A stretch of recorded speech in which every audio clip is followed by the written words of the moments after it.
Here's a question for you. Is lying bad? I mean, I'm only laughing because it's a silly question in my mind because we all lie, right? So is lying bad, or is it always bad? And I know that there's probably going to be people out there that says it's not always bad. But what if it's a necessary tool for our own survival if we have to lie? And then the question to you I ask is, have you ever told a white lie to avoid hurting anyone's feelings? It could have been your kids, your spouse, your bosses, a stranger. Or better yet, have you exaggerated the truth to get ahead at work? Now, that's a good one. In today's episode of Unscripted Life, the podcast that confronts you with the hard truth that life has no script and much of what you've been taught is an illusion, we're diving into the complex world of lying.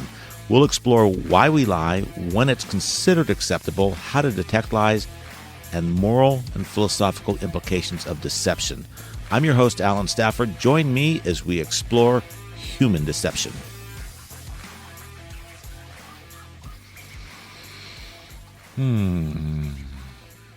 Boy, do I have a show for you. Or should I say boy or girl or non-binary, do I have a show for you?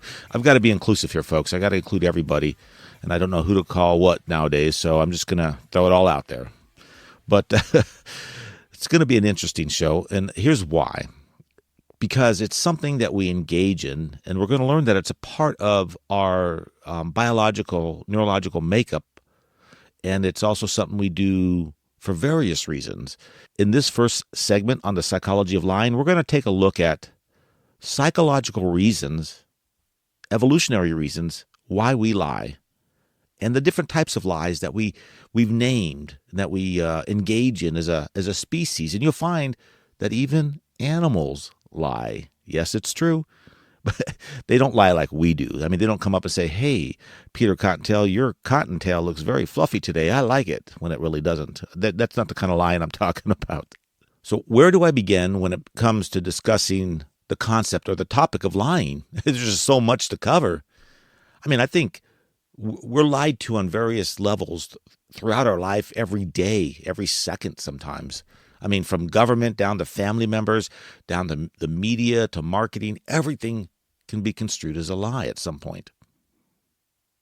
And the question I have of you is, why do you think people lie? What is your perception of why you think people lie? I'll tell you why. There's a whole host of reasons. I mean, have you ever thought about why a person lies, or perhaps why you lied? And yes, you do. Don't say, "I don't lie," because then that would be a lie itself, right? That would be the first lie you told today if this is the first thing in the morning for you. But we're going to find out why people lie. At least we're going to talk about some of the reasons behind their lying. I don't know every reason, and I don't know that psychology knows every reason. But I'm going to give you some of the major reasons why people lie. And the first one up is self-preservation, which makes a lot of sense, right? We want to preserve ourselves. We want to protect ourselves from negative consequences. And I think this might be perhaps the most common lie, especially amongst kids and even adults. But I think kids engage in this a lot. I definitely did as a kid, especially if you have parents who don't want to listen to reason, who react with their amygdala right away without rationalizing anything and staying calm. They might have low emotional intelligence, so to speak.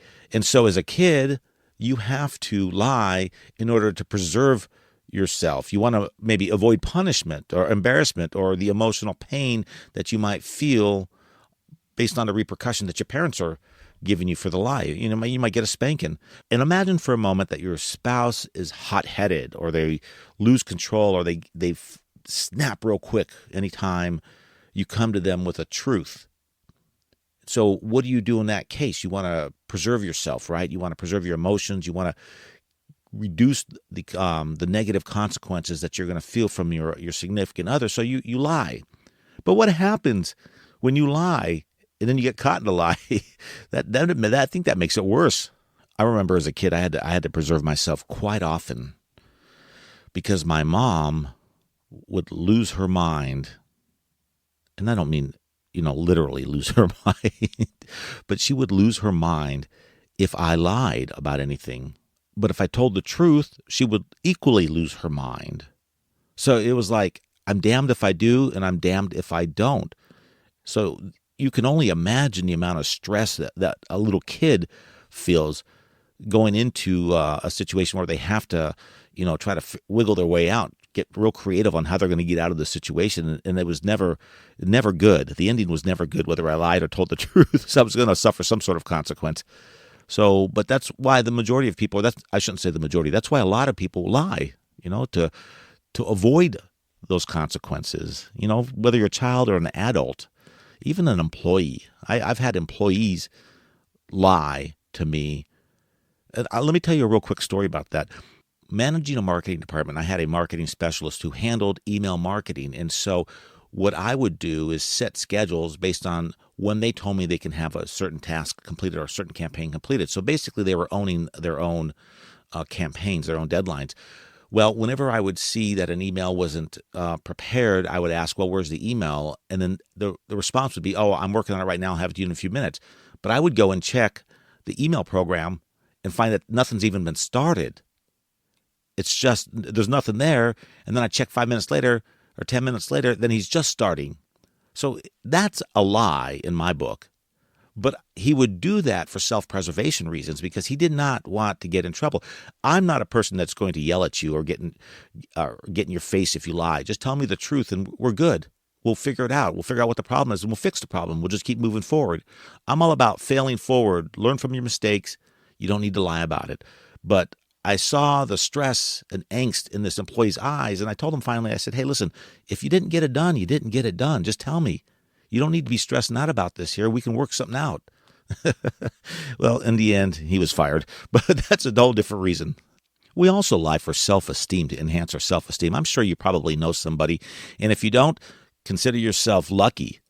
I had a friend growing up who would always lie about people he knew when he didn't know them. I remember, and if you're my age, you'll remember this singer back in the 80s. Her name was Tiffany. And I don't know if she had a last name or not, but she was popular for a few years or a year or so. And he would have this poster on her wall, and he took a picture of it, had a wallet-sized print made, put it in his wallet, and then would try to convince me that that's his girlfriend. And then he would wave at all the cops. And I would say, why are you waving at the cops? He goes, oh, well, they're my friends. I know them. When he didn't know them.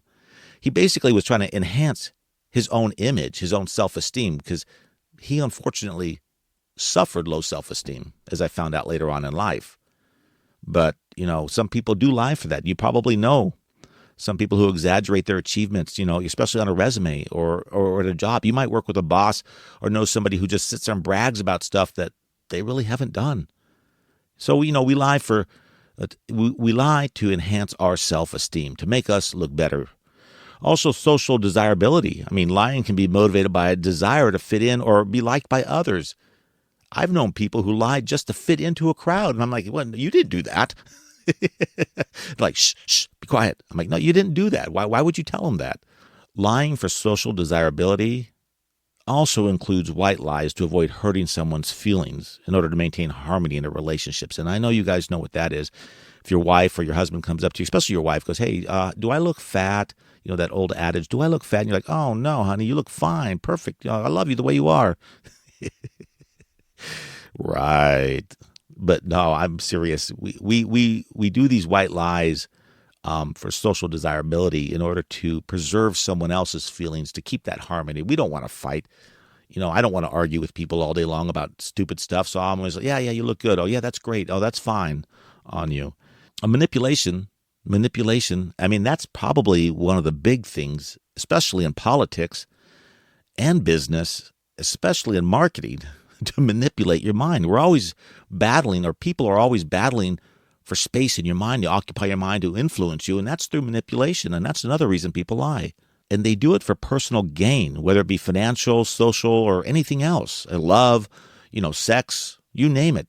People try to manipulate for various reasons. And as I said, manipulation or the deceit goes on in personal relationships, business, and specifically politics. We're seeing it right now in this country. We're seeing deceit on both sides. It's not just one side. I'm not here to make a judgment call on that because I don't know who's lying about what, but I'm telling you there's lying on both sides to manipulate the masses to get what they want. And they want to be the most powerful person in the world, and they're doing whatever they have to do, and that includes manipulating the masses. And that would be you and me, part of the masses, but I'm not buying it. So, and then avoiding conflict. That can go along the terms of white lies. How many times have you lied to avoid a conflict? I do it all the time, because what happens is 99% of the time I can care less about one side or the other on a point of view, because I understand everything's relative and pretty much everything's subjective. So if one person has a strong opinion on something, and again, let's say politics, it doesn't matter to me because I'm not going to change their mind. I'm not looking to change their mind. They're trying to change my mind, but I want to avoid the conflict, especially in difficult conversations, which is typically, politics, religion, maybe even sex or finances. People just don't want to get involved with those conversations. And so we lie to avoid, any repercussion or judgment we would feel from that other person. But one of the telltale signs that someone is trying to avoid a conversation or trying to avoid a discussion, lying about it is like saying, oh, yeah, you're right. You're right. So if someone's arguing with you and you go, yeah, you're right. It's kind of a brush off. You might try to find a different approach on that. But and another thing about avoiding conflict and why we do it is, for example, we might claim to agree with someone's opinion, even if you don't, just to avoid that confrontation. Think about it for a moment. Go back in time. Maybe it was yesterday. Maybe it was a minute ago. Maybe it was a year ago. Can you remember a time when you just agreed with someone to avoid any type of conflict? I do it all the time. And I'm going to be upfront and honest about it. I do it all the time because, like I said earlier, a few moments ago, people have strong opinions about various ideologies on this planet, in society. And as a result, if you go against their ideology, their thinking, religion, politics, freedom, marriage, religion, whatever it is, they're going to snap at you. They're not going to know how to self-regulate. They're not going to know how to keep things calm and have an intellectual conversation. They're just going to lose their mind. So it's better to lie about it. Yeah, you know what? I agree with you. We should do that. Or I agree with you. I like that thinking. I think the same way type of stuff. How many times have you done that? You probably have done that several times, if not more than that. You might have just done it, several times in the last few days. Especially nowadays, if you're in the U.S., heck, you might even be outside of the U.S. and, maybe in Belgium or Germany or something, and you're doing the same thing with family members or friends there just to get along. So there's a whole host of reasons why we lie. So it's not that we don't lie. So when someone says I don't lie, let's just go ahead and say, well, that's a lie in itself, because we all do. I mean, let's face it, we all do lie. And then we're going to get into why. Some of the reasons, psychological reasons why, but we're also going to get into when is it appropriate to lie? Because there are times, I think, that are appropriate to lie. And one of them is when you're telling your significant other, you look really good, when you don't think they do. So if we take a deep look at why we actually lie, there's evolutionary reasons for that. And one is for survival and reproduction. And you may not see this as a lie, but it really is, because it's deception. It's deceiving another party. I mean, lying itself from an evolutionary standpoint can be a survival mechanism, because what it does is the deception basically helps individuals protect themselves and their offspring or their family from threats. For example, animals, they use deception such as camouflage. How many animals do you know that use camouflage? There's plenty of fish in the sea, figuratively and literally, but there's plenty of fish in the sea that lie or camouflage themselves. Even animals, chameleons, the lizard, camouflages itself in order to evade its predator. Some of them fake death. I forget what animal it was that rolls over and pretends like they're dead. There's a few of them just to avoid it. What do they tell you? What do they tell you when you come up against a bear? And I'm not even sure this is the right advice, but they tell you to play dead, right? I don't know. I think I would just try to run and knock everybody else out of my way. As long as I'm the fastest runner, I'm good, right?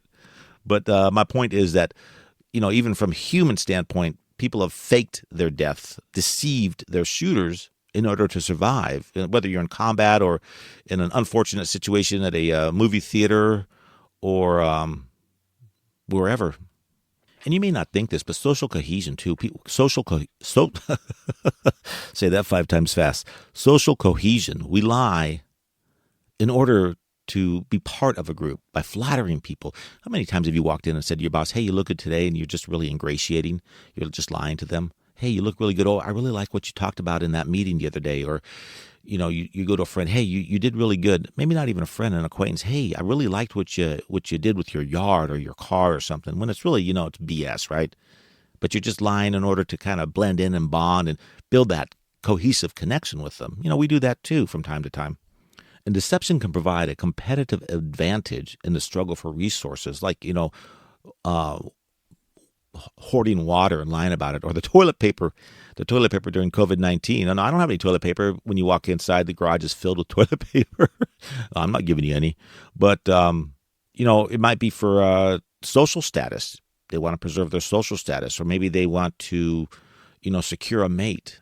And so they use, deception in order to have a little bit of a competitive advantage over their peers. And I'll give you an example, and especially in mating situations, both in human and animals. In mating scenarios, people or individuals might exaggerate their qualities or resources to attract partners. Go on a dating website. See how many of these guys out there are sitting in a private jet, sitting in front of a Ferrari, wearing Armani, all these here fictional reality, branded items to make them look and present themselves as wealthy when they're really nothing. I actually knew a guy who would do that, who would claim to be a businessman that flew around the world, and he had several women in different cities across the U.S. by doing that, because he was a trucker, a trucker of all things. And there's nothing wrong with being a trucker. Let me tell you, I appreciate truckers because they get product from point A to point B, but he wasn't a jet-setting executive on a Lear jet or his own private jet. But he was lying. He was deceiving people. So I think what we can do is take away from the evolutionary reasons why we lie is that it's really ingrained into our human nature, into our biology about lying. So it's nothing that we're going to touch on some philosophical and religious perspectives on lying, but those are all man-made creations in order to keep people from lying. But when you take a look at it, and we've just looked at some of the evolutionary reasons, we lie because it's part of who we are as a species, and it's not just humans. Other species do it.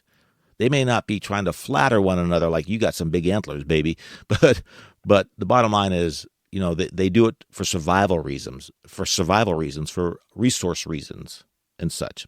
Okay, folks, the check's in the mail. Just kidding.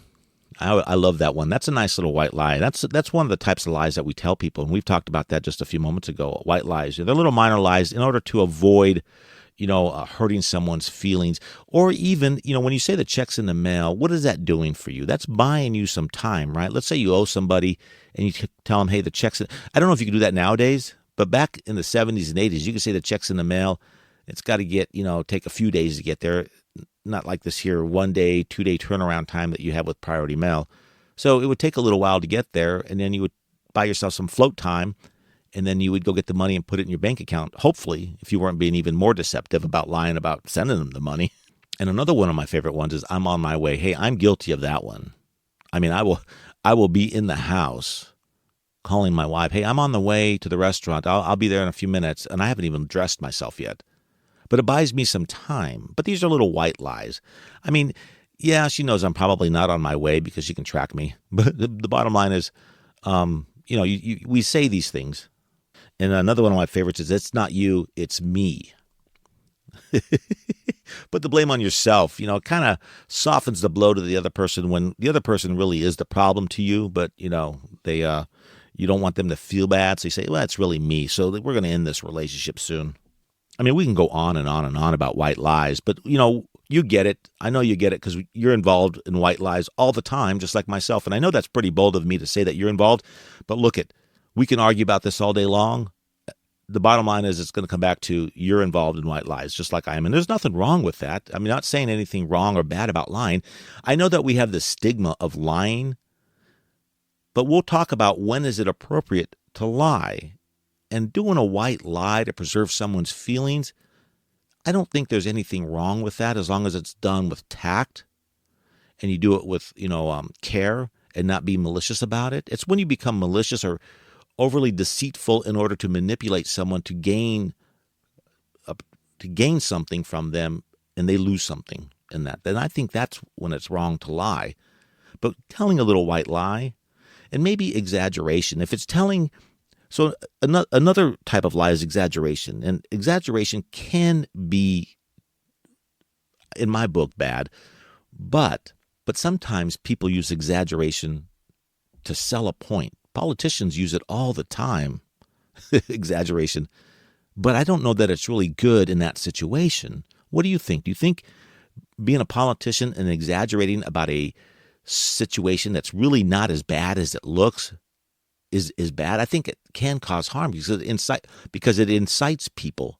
And then another type of lie, which is probably the one in which most philosophy and most religion frown upon, and that is deceit. Just pure deceit. And deceit basically involves deliberately providing, false information with the intent to mislead or manipulate others. It would be equal to, let's say, a call center calling you. How about these guys from India that call in and tell you that your computer has a virus or that your PayPal account is overdrawn or something along that line? That's deceitful, and getting these unsuspecting people to send them money. Even the lonely heart scam is very deceitful, and where a guy or woman pretends to like you online and then they suck money from you without the intention of ever meeting you or being with you. And that happens all the time. That is as old as man itself, that deceit, the lonely heart, deceptive move. And so that's the kind of wrong type of deception to be involved with. I wouldn't be involved with any deception if I can avoid it. Again, if it comes down to survival, that becomes a moral question. If it comes down to survival, would you lie? Would you be deceitful to others in order to survive? If you had to eat, would you lie? And I'm not talking about telling a white lie or embellishing, exaggerating. I'm talking about being flat out deceitful and dishonest to gain food without paying for it to survive, or medicine. These are some age-old dilemmas that have been discussed in philosophical and law classes from time, over and over again. Think about that question. I'm not saying I wouldn't. I'm not saying I would. It would have to depend on the circumstance. But would you? I certainly know people in high positions that would do that. I mean, I don't know them personally. I'm talking about, remember Nixon? And if you don't remember Nixon, if you've read history books, Richard Nixon, the former president, basically involved in the cover-up on the Watergate scandal. I mean, that was deceit. But he did the right thing. He stepped down. He didn't continue the lie. He says, I am not a crook, and then I resign. Bill Clinton, after his affair with Monica Lewinsky, Lance Armstrong, who adamantly denied doping, ended up saying he doped. What a deceitful lie. I mean, that's fooling the public. That didn't do him any good, did it? And Martha Stewart about her insider trading. I mean, there's a whole host of people who were very deceitful in order to gain personally from their lies. So we don't have a shortage of that anywhere on this planet. I don't think it's right. But again, there are times when, you do it and you get away with it. There are times you do it and you don't get away with it. And these people didn't get away with it.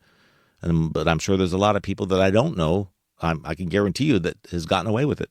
So what's the big takeaway for this segment is that we engage in lying on a daily basis. And there's various reasons we lie.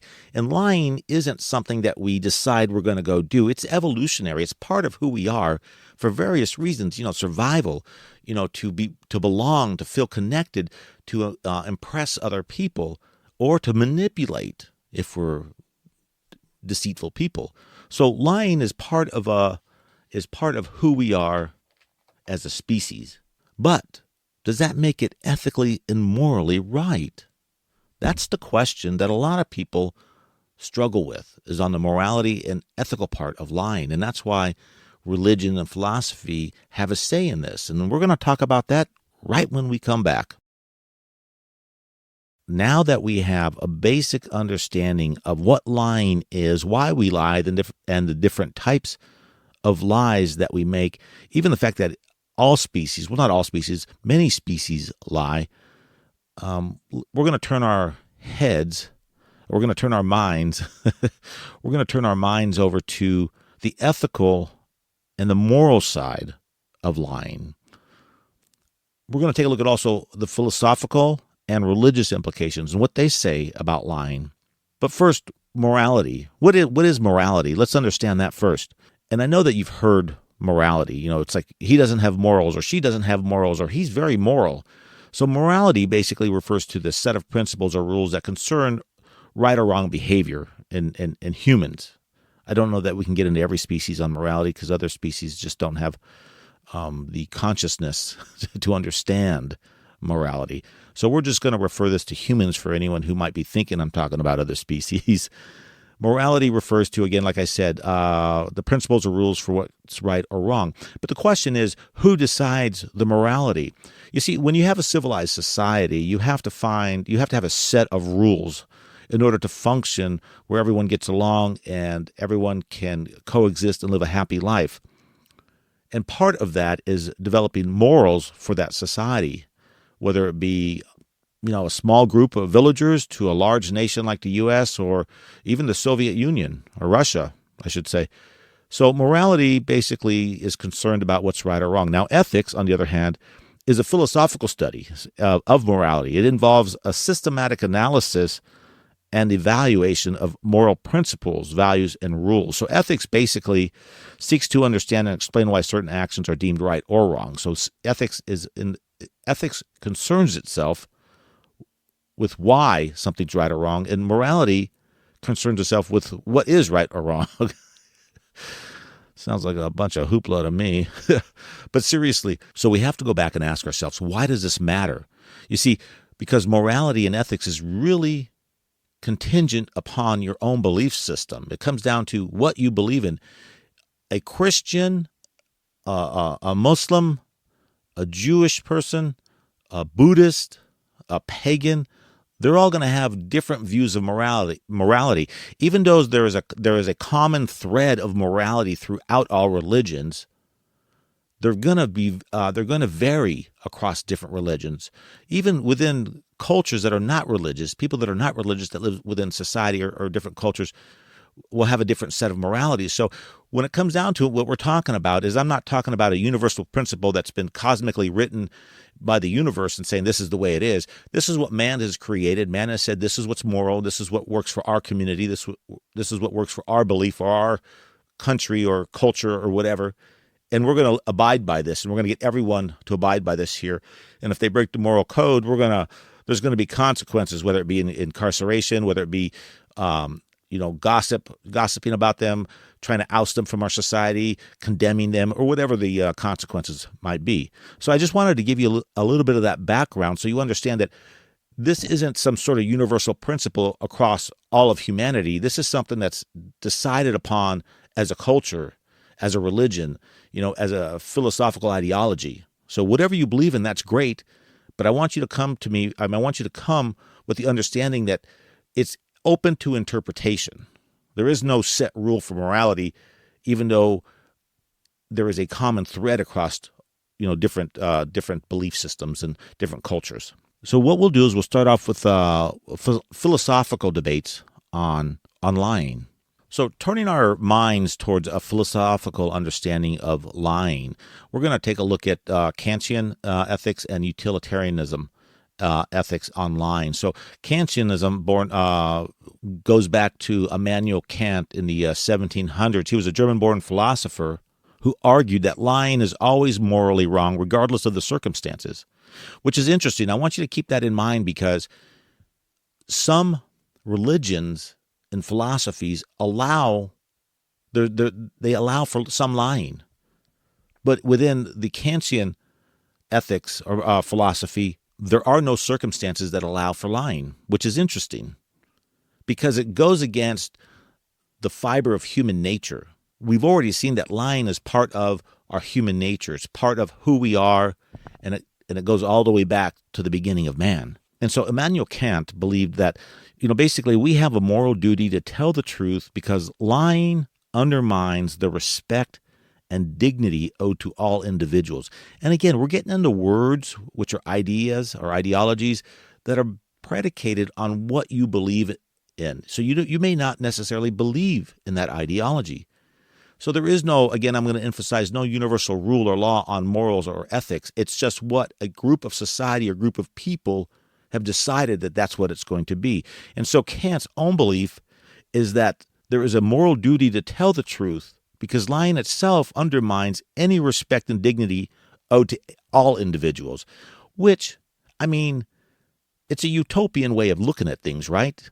Sure, it would be great if nobody lied, but lying serves a purpose in several situations, as we'll see. For the mere fact that lying helps perpetuate survival with many species, even human species.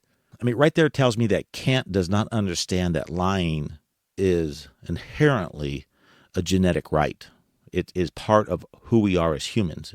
It is part of who we are as a species. So it comes down to Kant stating that one should act only according to maxims that can be universally applied. So basically, in other words, you should only do something if you believe everyone should do it. So the question is, if you lied, and think about this for a second. If you lied, do you think everybody else should lie? I mean, that's a good question. I mean, according to Kant and Kantian ethics, yeah. I mean, sure, if I lied, everybody should lie.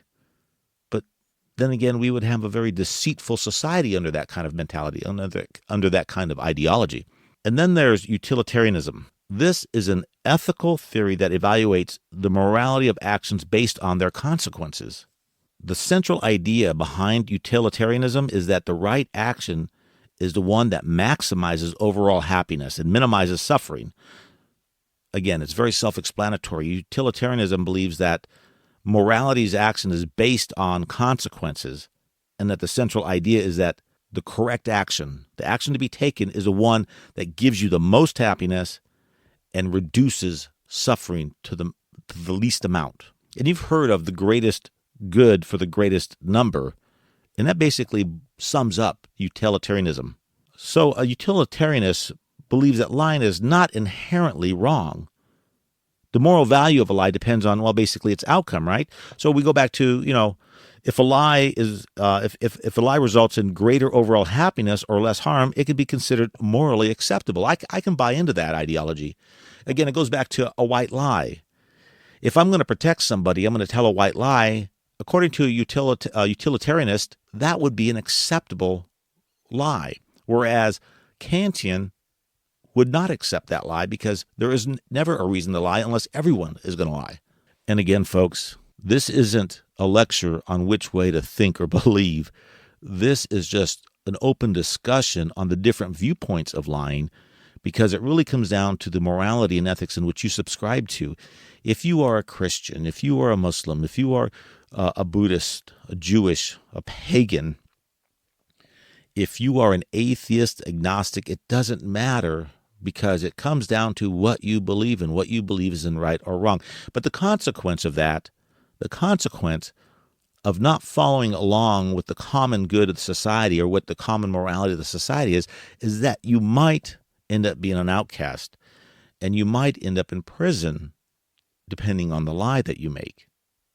So these are some of the consequences. It doesn't mean you have to follow everyone's morality. I believe that you can follow your own morality, write your own ethics, but you have to be prepared to suffer the consequences if it does not fit within the realm of that culture or that society or that group's morality and ethics. That's a tough pill to swallow. I mean, I march to the beat of my own drum, but I still have to play the game within society. So, there's things I can and cannot do within society if I want to get along and be part of that group. Does it mean, is it compromising myself? I don't think so. I think I'm just playing the game. It's the same thing I tell everybody. Play the game. It doesn't compromise who you are. Just play the game, because life is one big game, right?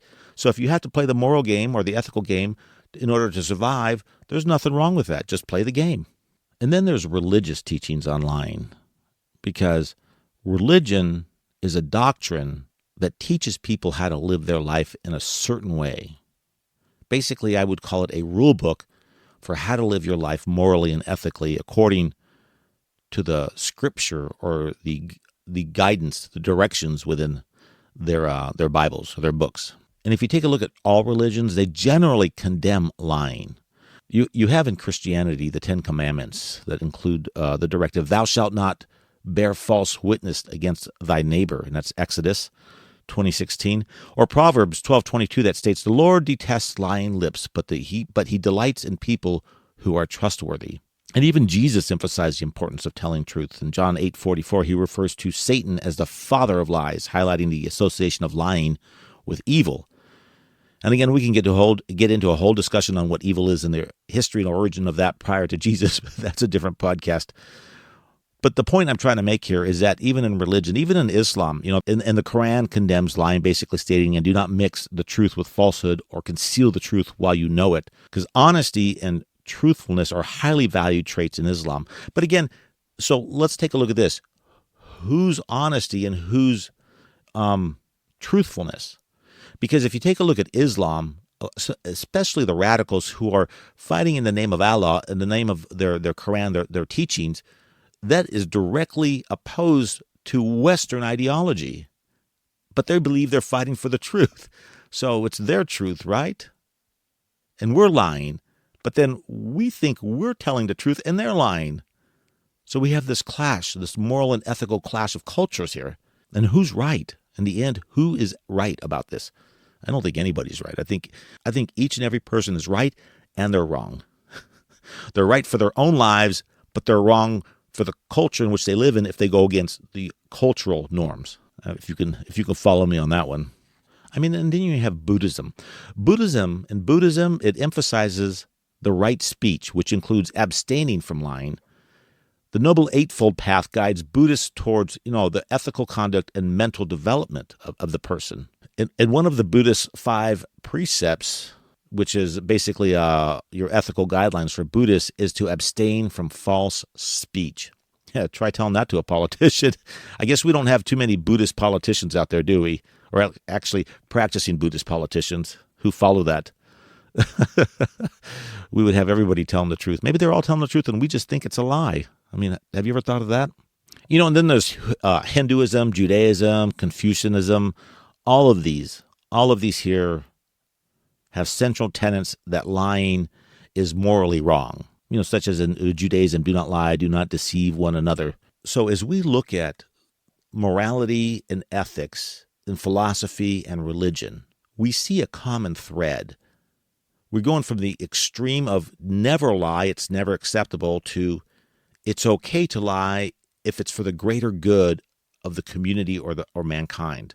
But all of them have an underlying presumption that lying is bad, and you should not partake in lying because it is morally and ethically wrong.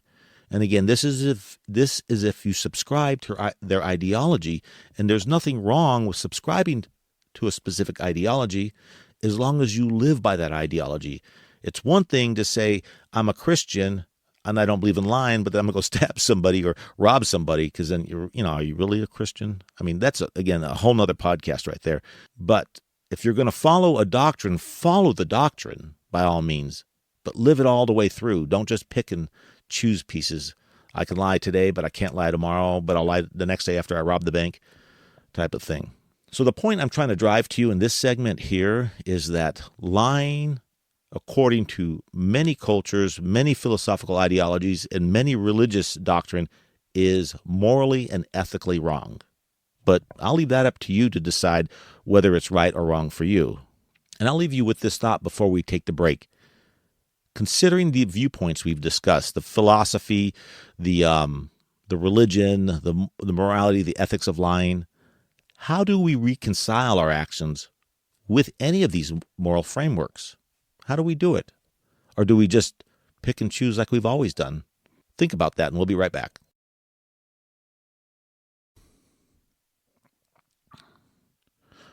Would you say that lying to protect someone's life is different than lying to deceive someone? But before you answer that, think real hard about the difference, because both are involved in deception. And your answer is going to be based on your morality, what's morally correct in your mind. And for the majority of people, they're going to say lying to protect someone or to save someone's life is more acceptable than it is to lie, to be deceptive in order to get personal gain from somebody, thus running the chance of hurting that person. But really, when you break it down, both are lies and both are deceiving. But there's varying degrees, and that's how we look at lying.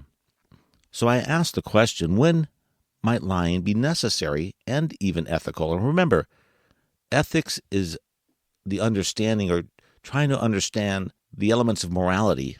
So the point I'm driving here is that it's subject to interpretation when it might be necessary to lie and ethical, as we've seen with philosophical ideologies that any lying is not acceptable, to some lying is okay as long as it's done for the greater good.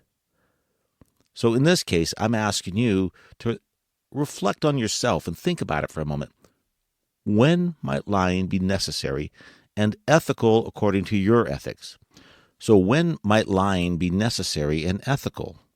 Well, we just mentioned it, and that's when we want to prevent somebody from getting hurt or harm to ourselves or other people or even our community. Or if we want to bring about a greater good to the community or even to our family, then a lie may be acceptable. And again, when I say may be acceptable, this is just based on, your interpretation. You might think it's good to lie every day, and some people do. Some people don't even know they're lying, and they're lying. The narcissists. But in any event, let me give you some examples of lying used for positive outcomes.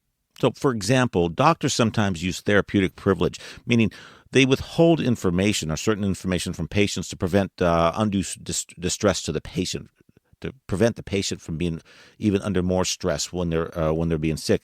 And as an example, a doctor might not disclose, for example, a really bad prognosis to a patient to maintain, so the patient can maintain their hope and their mental well-being. And that's important because your mental well-being is just as a part of your healing process. And also, lying in personal relationships, we've talked about white lies, little white lies, basically protecting someone's feelings in sensitive situations. You can read your significant other or your family members or even your friends, your close friends. If they have a complex about something with their body, for example, they feel like they're overweight or they might have a pimple or something, and they ask you, do they look good in this dress, or do they look presentable, and you say, yeah, you do, when really you don't think that they do. And that's okay to lie because you're really preserving their emotions, you're preserving their feelings and building their self-confidence, or at least maintaining their self-confidence. We can take a look at history as well when people lied for the greater good, and that was to protect Jews. I mean, take a look at Anne Frank being hidden in the house from the Nazis. Again, that is a lie, even though it's a situation created by another man to persecute a group of people. But the downside would be is if Anne Frank was caught, which eventually they were, but if they had been given up and not lied about, they would have met their demise a lot earlier. And here's another time which I find that is okay to be a little deceptive, and that's when you're seeking a job. Let me explain something to you.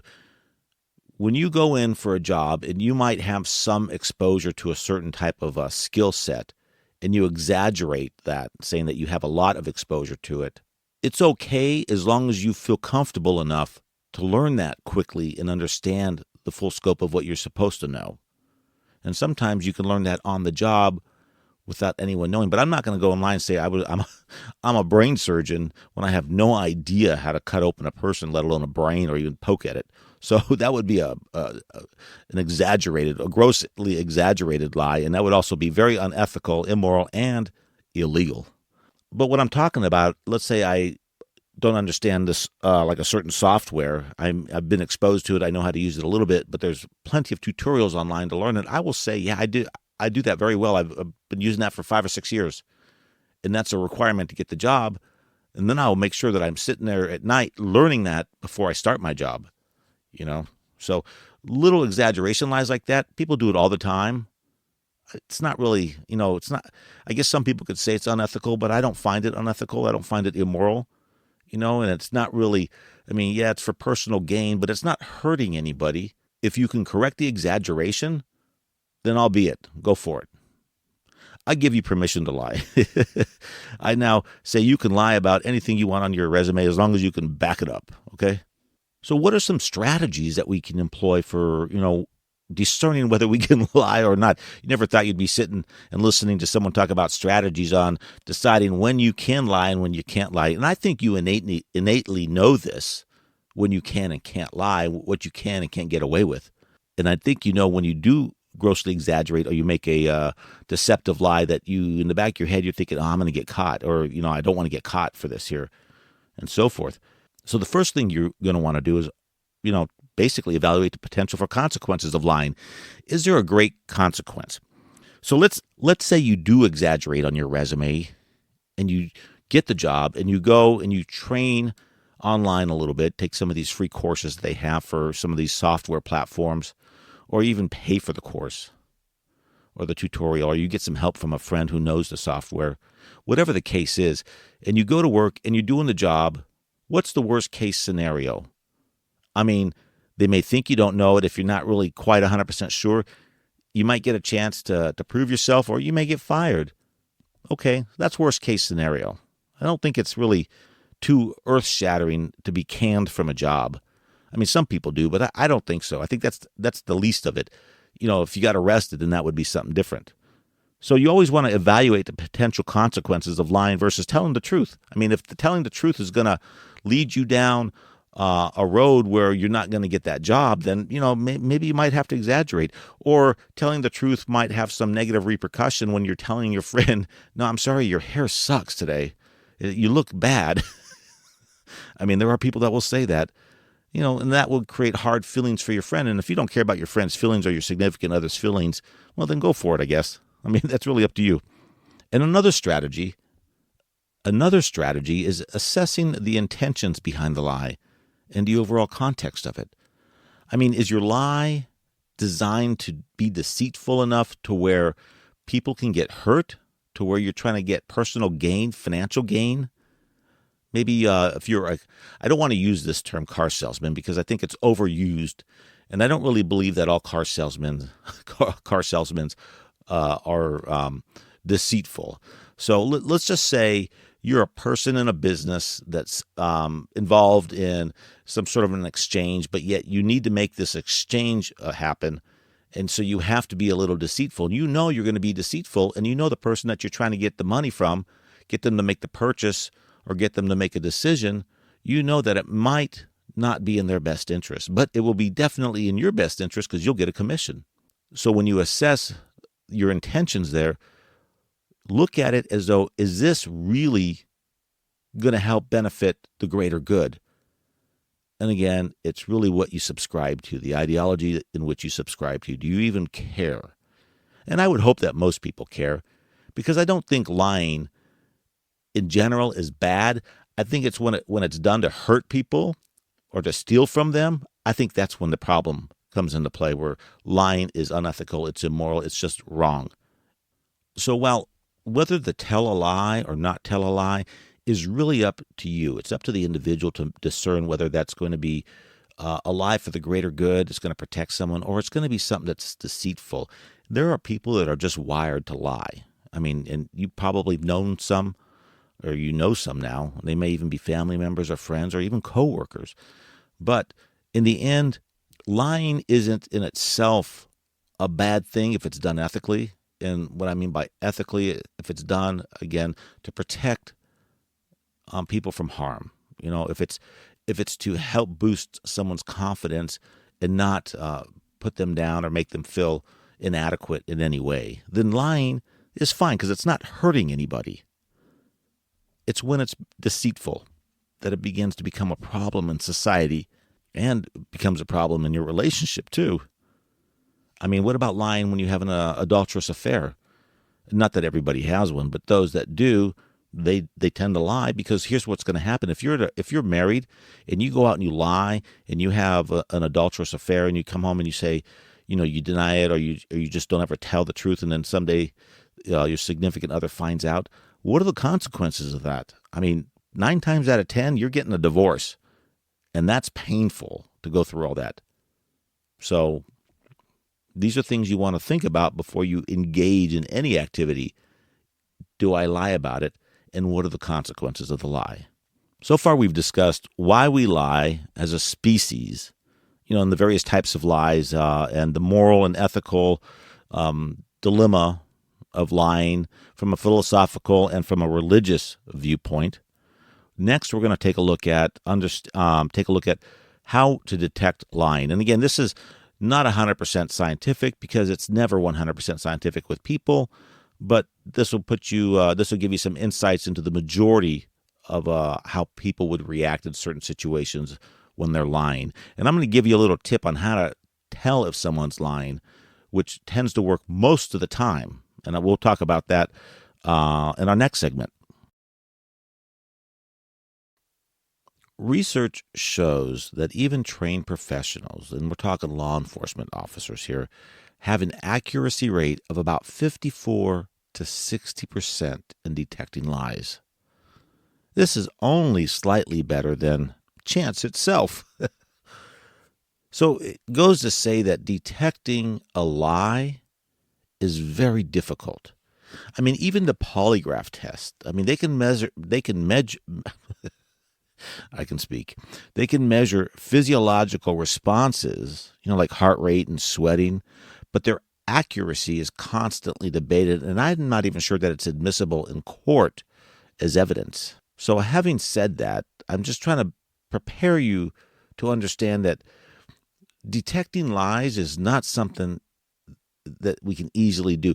I know you're probably sitting there, and if you're a parent, you look at your kid and you say, I know you're lying. You know their behavior. You know when they're going to lie. And especially if you're close to somebody, you kind of know when they're going to lie. And I'm going to give you a little tip, a little game to play once we wrap this segment up on how to tell if someone's actually lying. And again, it's not 100% accurate, but it does come in handy when you want to learn about a person's behavior before they lie.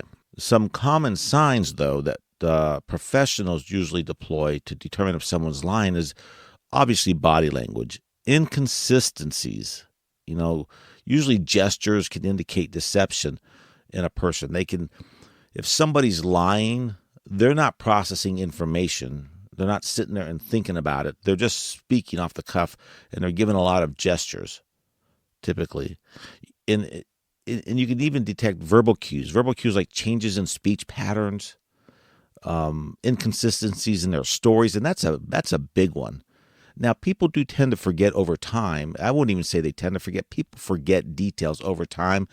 But if the story takes a big swing, if it changes, if there's a lot of inconsistencies in it, then there's probably something going on here. It's probably not 100% truthful. And also evasive responses. How many times have you gone up and talked to somebody and they evade the question? They don't want to respond, or they come up with a whole different, response to something. That happens quite often. I don't know if you've ever watched this here airport show, this Border Patrol show. I think it's on Netflix. In any event, when you watch it, you see the cameras are showing people fidgeting when they're carrying drugs across, the border, and they're coming into the U.S. and Customs and Border Patrol are screening them. Some people are just typically nervous. So going through Border Patrol makes you nervous to begin with. I'm a citizen in the United States, and I still get nervous when I come back into the States when I'm overseas. And I don't even know why I'm getting nervous, but I'm thinking, well, maybe they think I'm not a citizen, when in fact I am a citizen and I haven't done anything wrong. So people can get nervous. However, nervous behavior is a typical sign of that someone is hiding something, or they might be lying, such as fidgeting. A lot of fidgeting. It's that anxious behavior inside of them because they're afraid they're going to get caught. Avoiding eye contact. But again, remember that this is cultural, because not all cultures will stare you in the eye like the Western culture. Like people in the United States will give you that eye contact. In the East and Asia, you have a lot of those cultures that look away or look down. It's not respectful to stare in someone's eye. So you've got to consider the source too. Also, when you're trying to detect a lie, if you're dealing with someone from an Asian culture who was brought up in Asia that happens to be here in the States, and you suspect them of lying, if they're not looking at you, that doesn't mean they're lying to you. So you got to take that into consideration. And have you ever seen or listened to somebody overcompensate? With too much detail. When they get too much into it, you're like thinking, okay, what story are you trying to tell me here, buddy? Because when you give out too much detail, and it's like you've got this whole elaborate plan thought out, And all it needed was just a single answer response, but someone goes into a whole diatribe, then they're probably hiding something as well, So it's something to look out for. Again, this is not 100%, but they're good telltale signs, especially if you're getting a lot of these cues, both verbal and nonverbal cues, in a conversation with somebody. And taking a look at psychological and behavioral cues to determine if someone's lying, look at their micro expressions. Basically, these are brief, involuntary facial expressions that reveal their true emotions despite their attempts to conceal them. So you can tell through these little micro expressions on their face and their eyes, but you got to be paying attention. You can't just be glossing over their face. You've got to stare intently, which can make them nervous as well. So be careful how you do that. And even frequent blinking or looking away may indicate some discomfort or deceit. When people are uncomfortable, when they don't want to tell the truth, or they're not telling the truth, it makes them uncomfortable. And so they typically will start looking back and forth, moving their head back and forth, and also blinking a lot because they're just not comfortable with the situation. And listen to their speech patterns. Hesitations, again, not 100%, because some people do hesitate when they speak. I'm one of those. But hesitations, stuttering, when they're overly stuttering, if they're not typically stutterers, or overly complex answers can be signs of lying. And those overly complex answers might be the same thing as giving out too much information for just a simple question. These are some signs to look for, both verbally and non-verbally, when you suspect someone of lying. And again, you have to take it into context, the case, the person. How are they feeling? Do you know them well? Are they just a stranger? You got to look at all of this stuff. So I wouldn't just jump to the conclusion that, yeah, you're lying because you're blinking your eyes a lot. Maybe they have some sort of nervous tic to begin with. I mean, you want to establish that. That's a good way, is to establish, a baseline for their normal behavior. What do they normally behave like? Then start looking for deviations from their normal behavior. So let me give you an example in a game you can play with people if you want to ever find out if someone, when someone's lying. And this is something you want to do in advance at some point, maybe at a party. What you do is you get a few friends and you play two truths and a lie. And you might have heard this game. It's a good icebreaker as well that a lot of companies involve their employees in when they're doing some sort of a seminar. And what you do is you have them think of two truths about themselves that are true and a lie about themselves. And what I do is I observe facial expressions when someone plays that game, when I play that game with someone. And 9 times out of 10, I can determine if they're actually going to lie to me based on their behavior.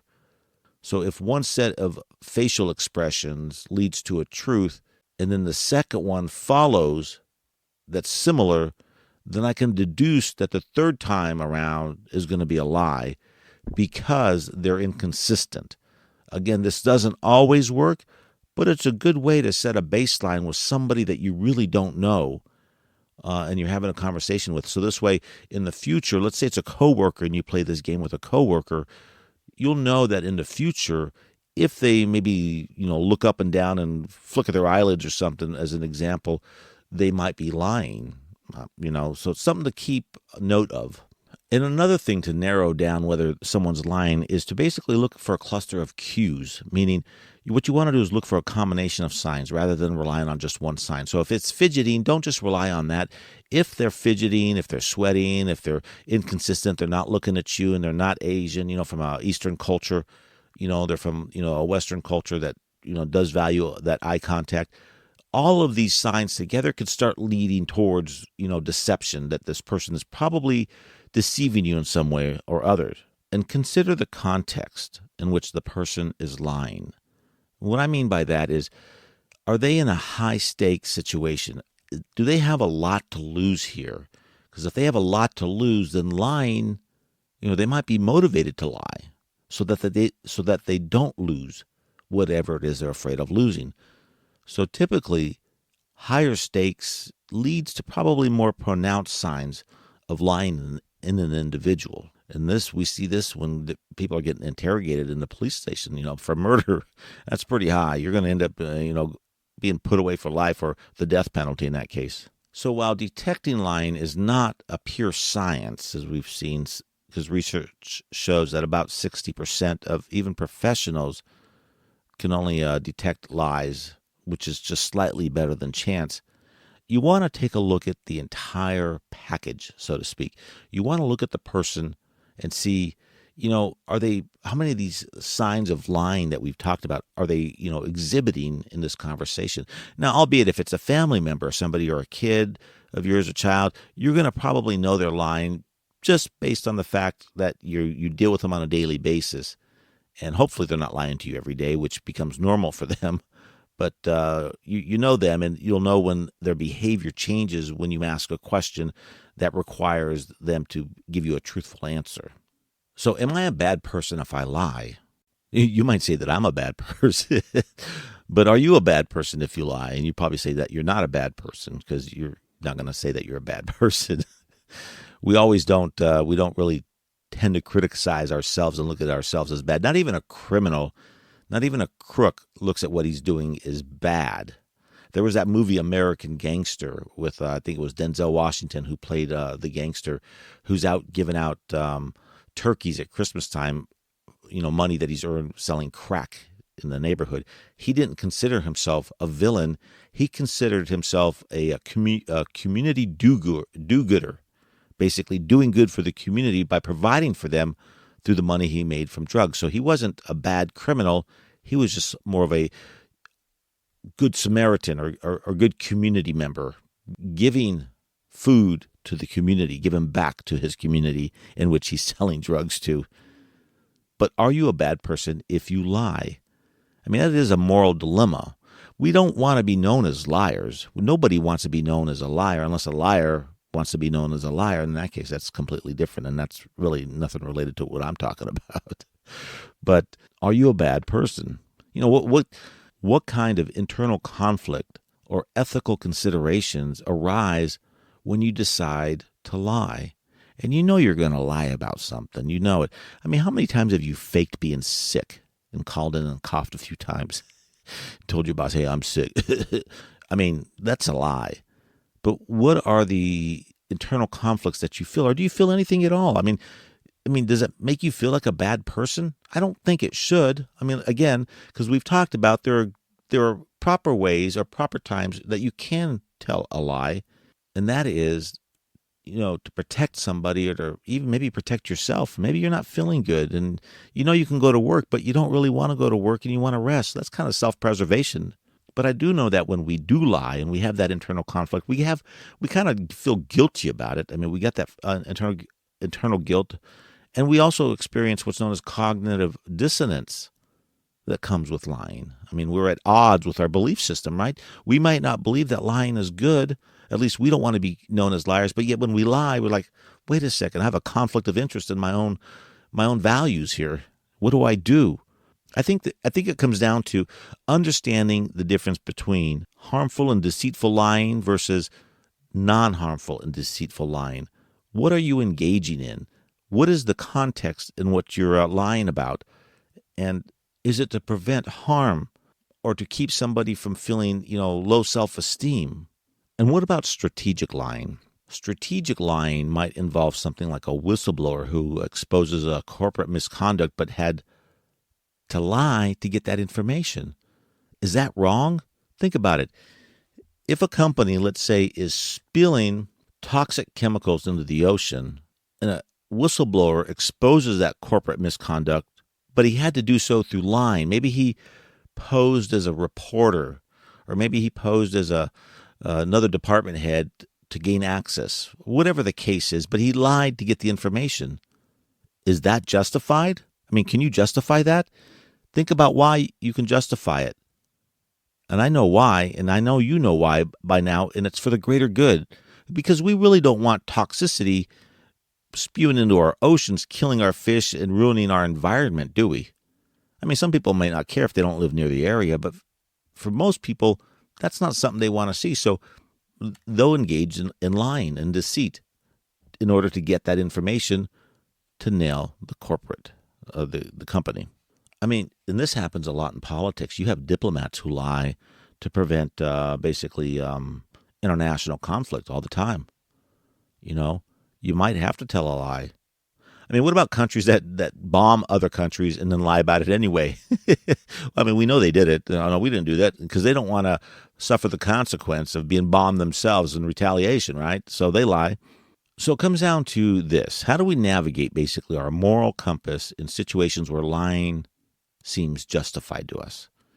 And again, I use those terms lightly because lying can always be justified if it's part of your reality, okay? It doesn't make it great or good for the greater good of society. It might make it good for you in order to survive in the environment, but it doesn't make it great for everybody else. But how do we navigate our moral compass, assuming you have a moral compass, in situations where lying seems to be justified? We can always weigh the consequences and the intentions, right? We can always take a look at it. What are the consequences? They're small. What are my intentions? Are they good? Well, I'm going to lie, and that's okay. And you might even want to go so far as to establish personal guidelines. I'm not kidding, folks. Establishing personal guidelines on lying.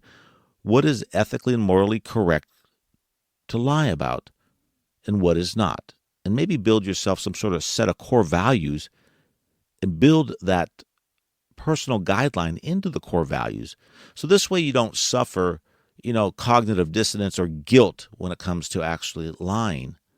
Maybe have a contingency plan too in case you find yourself in a very difficult situation and you have to lie to get out of it and it seems to be deceitful and hurtful to other people. Maybe you have some sort of contingency plan in your core values that allows you to do that. But whatever you can do up front to help mitigate any guilt that you have about lying, I recommend doing that. And again, this isn't about going out and being deceitful. It's about being able to cope and deal with your own, morality when it comes time to lying.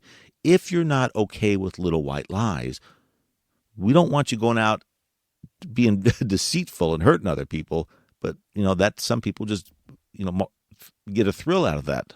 Folks, we've talked a lot about lying. Is it good? Is it bad? Is it moral? Is it ethical? I mean, it really comes down to the individual, right? In the context in which they're going to lie. So we've seen that lying is not, bad on its own merit. It becomes bad when it goes against the greater good of society, when it goes to deceive others and bring them harm. We've learned that there's a psychological and evolutionary reason for lying. I mean, we did it to survive. It's deeply embedded in our human behavior for self-preservation, for social cohesion, and just pure survival. And then there's the types of lies we tell. We label them, and we tend to label everything in our life. Why not label lies? There's little white lies we tell. There's exaggerations and deceit, and they serve different purposes and have basically varying moral implications. And again, it comes down to what can you tolerate morally when you lie? So it comes down to this. Lying is a complex and multifaceted. I'm talking multifaceted behavior with extreme, well, not maybe extreme, but with significant implications for personal and professional relationships. And sometimes while lying can be justified, it does often raise moral and ethical questions that require careful consideration, considering you're buying into the morality and ethics of that collective group that you're part of, which I hope you are. If not, well, then that's a different story. And then we've understood that lies can protect, they can harm, they can manipulate, they can benefit. It all depends on the context. And when it comes down to this here, folks, lying is like walking on a tightrope. You basically need to navigate those gray areas when it involves balancing honesty with strategic deception, always taking into account the broader impact on trust and integrity, because all you have is integrity. Everything else is materialistic. And if you ruin your integrity, chances are people don't want to deal with you too much. I want to encourage you as you go out into the world, as you go to work, as you interact with your family members, I want to encourage you to examine your own use of lies and consider the reasons that you lie and the consequences behind your actions, the actions that can happen. think critically as well. Think critically about the ethical implications that your lies may have, and always try to strive for honesty whenever possible. And as I've stated earlier, develop some sort of personal guidelines for lying. I mean, it sounds funny. Hey, I've got a personal set of guidelines for lying, but you want to devise a plan or a strategy or a guideline for lying that basically aligns with your own values and the well-being of others. So take it into consideration for the greater good of the society in which you live in. And I want to thank you for listening and leave you with this closing thought. In a world where truth and deception often intertwine, how do we ensure that our lies protect rather than betray, build rather than destroy, and ultimately reflect our deepest values and intentions? Thanks for listening to Life Unscripted.